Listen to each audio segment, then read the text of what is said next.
right, let's talk about the Green Bay Packers here for a little bit. Look, this is a Packers team that over the past couple of years has done a phenomenal job in terms of how they use the draft, how they evaluate players when they select them, using a lot of strategic principles to get a lot of value out of the draft more than a lot of other teams. And this latest report shows that the Packers are about to make another high value draft move, maybe a number of them. Let's get into this article and we'll talk about more about what it means on the other side. This is according to Acme Packing. If you're trying to pin down the Packers' first round pick, though, the only two players that Green Bay has reportedly brought in, talking about top 30 visits here, who are considered consensus first round selections are two players with injury concerns. That's interesting. Georgia tackle Amarius Mims and Alabama cornerback Kool-Aid McKinstry. Beyond the top prospects, the Packers have brought in another injury question mark too. Michigan offensive lineman Zach Zinter. Zinter is currently ranked as the 100th player on the consensus draft board, equal to a late third round draft choice. During rivalry week, Zinter broke a fibula and tibia versus Ohio State. I remember that. It was a brutal injury. Last month, he claimed he was cleared for pretty much everything in regard to the injury. Football, as much as a game of attrition as any other sport, as the draft process is unfolding, it appears that Green Bay's front office is double and triple checking the statuses of talented players who have ongoing medical situations.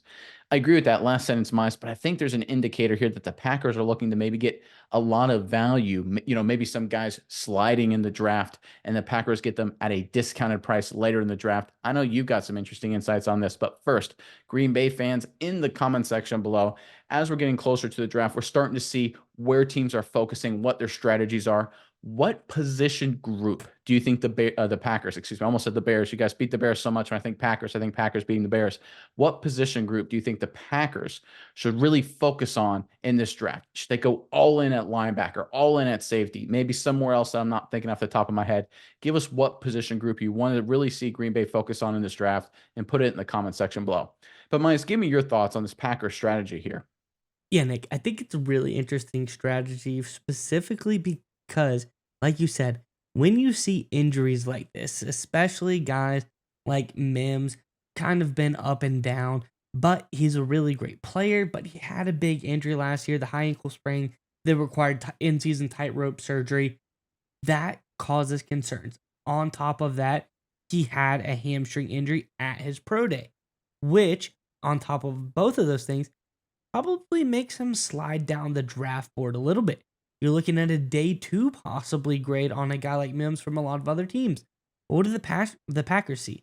They see a guy that is very talented, a very strong player that maybe they can take a flyer on in the second round, in the third round, to grab this guy and say, hey, if he's available at the right spot for us, this is going to be a guy that's very valuable and he's just had some injury concerns.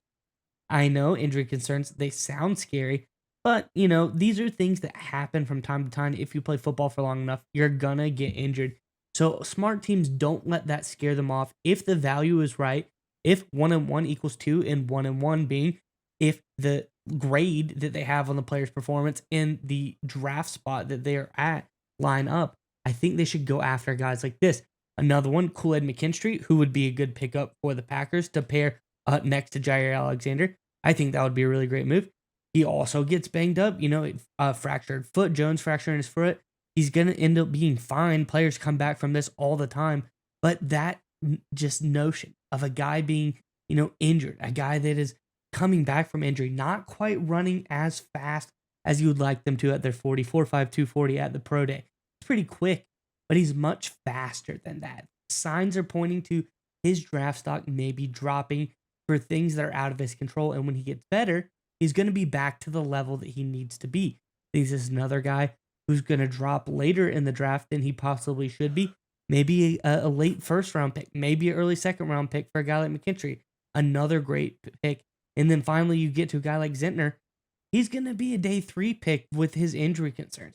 I mean, he's cleared for everything, but that brutal of a leg break, people think about that kind of stuff all the time. So I think the Packers using these injuries as potential gains for themselves, saying, hey, we can get steals at certain draft positions if everything adds up, is very smart. And this just goes to show more once you build a strong team, as the Green Bay Packers have.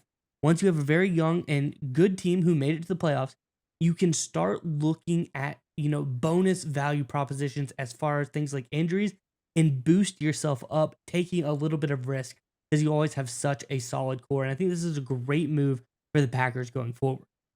Yeah, I don't even know if it has anything really to do with the core of the team, and it's everything to do with the fact they got quarterback right. And if you have quarterback right, you can certainly afford to be more aggressive. If you don't have quarterback right, if you've got a B or B minus or even a B plus quarterback, you got to hit all the time in the draft because you got to make sure that quarterback is the perfect environment. You got to make sure your defense is really good and so on. Because the Packers absolutely knocked it out of the park with the drafting and development of Jordan Love.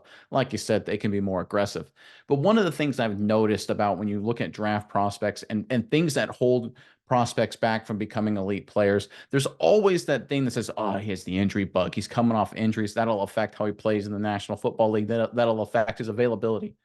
You know, I don't think that's the data doesn't really support that. It's one of those weird things where there's, aberrations and everyone's got anecdotal cases. But the reality is, injuries are, for lack of a better word, a fluke, right? It's bad luck. Now, there are some players, you see this from wide receivers. You look at Christian Watson is a phenomenal example of that always seem to have soft tissue injuries. But when you look at sprains and breaks and things like that, which is predominantly what we're dealing with here, that's just bad luck. That's getting your foot caught weird in a pile, right? That's having someone tackle you from the side or someone falling on the back of your knee in an awkward way, right?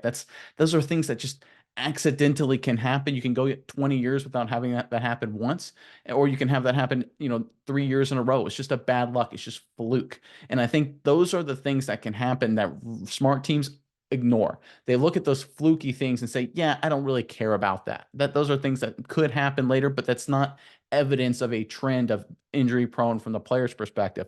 And I give a lot of credit for the Packers for spending a lot of time and effort really investing in these guys. Because you bring a guy in for a top 30 visit, they're not evaluating his injury concern. They already know all that stuff. They're trying to see where his headspace is at. They're trying to see the mentality is, where he is as a player, how he can fit in the culture, which means they are 100% really preparing to select him if they think he'll fit in successfully, which means they've already ignored the injury concerns. And again, that's what smart teams do. That's what the Packers do. That's what they've done a really good job over the past couple of years.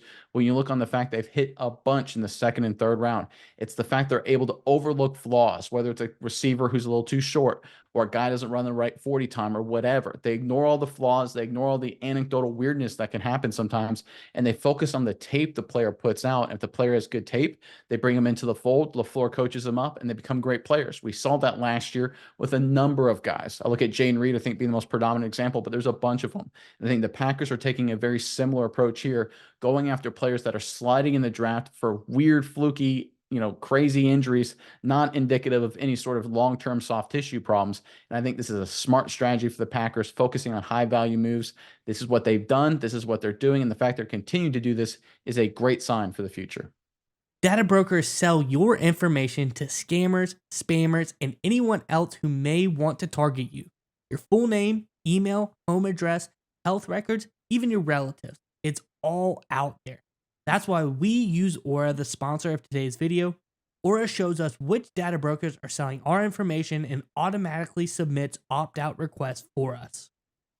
Cleaning up our information not only reduces the amount of that stupid spam we all get, but it also protects us from hackers who could use this information to help them access our social media accounts, bank accounts, and other sensitive information. Aura also does much more to protect us and our families from online threats. We also get features like antivirus protection, VPNs, password management, parental controls, identity theft insurance, and more without having to download several different apps. That's really key. One location to get all this great stuff. It's really easy to set up. And the best of all, we get everything at one affordable price.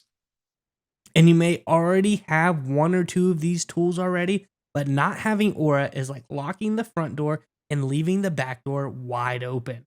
Aura is always on, doing the hard work to keep you safe so you can focus on other tasks and have peace of mind.